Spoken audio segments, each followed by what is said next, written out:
প্রিয় ভিউয়ার্স, আপনারা দেখতেছেন আল বাইত স্টেডিয়ামের কৃত্রিম হ্রদ, যেটা এখানে কৃত্রিম হ্রদের মাঝখানে একটা আইল্যান্ড করা হয়েছে, ছোট দ্বীপের মতো। এগুলো দেখেন পানি বুদবুদ, মানে বুদবুদ উঠতেছে।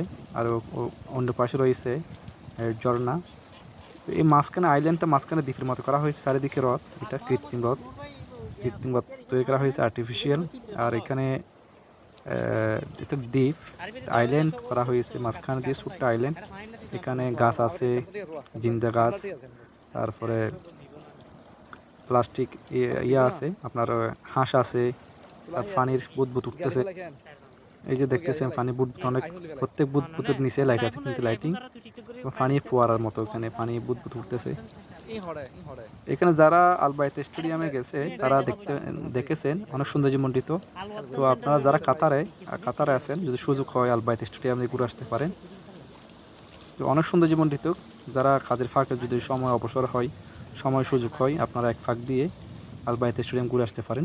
আশা করি ভালো লাগবে, মনটা ফ্রেশ হয়ে যাবে। আসলে যারা প্রবাসী তাদের মনটা অনেক ছোটো।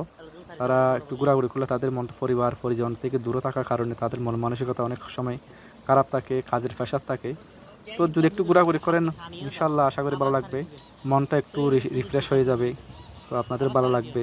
তো হাসি খুশি থাকার সবাই দরকার, শুধু প্রবাসী জিন্দেগি শুধু টাকা টাকা করলে হবে না, আপনাকে একটু বিনোদনের দরকার। তো আপনাদের জন্য কষ্ট করে এই ভিডিওগুলো তৈরি করি। যদি ভালো লেগে থাকে অবশ্যই সাপোর্ট করবেন, চ্যানেলটি সাবস্ক্রাইব করবেন, পেজটি ফলো দিয়ে পাশে থাকার জন্য। আমরা প্রবাসী, আপনাদের প্রতি এতটুকু চাওয়া পাওয়া। তো আশা করি নিরাশ করবেন না, আমরা প্রবাসীদের একটু সাপোর্ট করিয়েন। আমাদের চ্যানেলটি সাবস্ক্রাইব করে পাশে থাকার জন্য আপনাদের প্রতি বিনীত অনুরোধ। আসসালামু আলাইকুম রহমতুল্লাহি ওয়া বারাকাতুহু।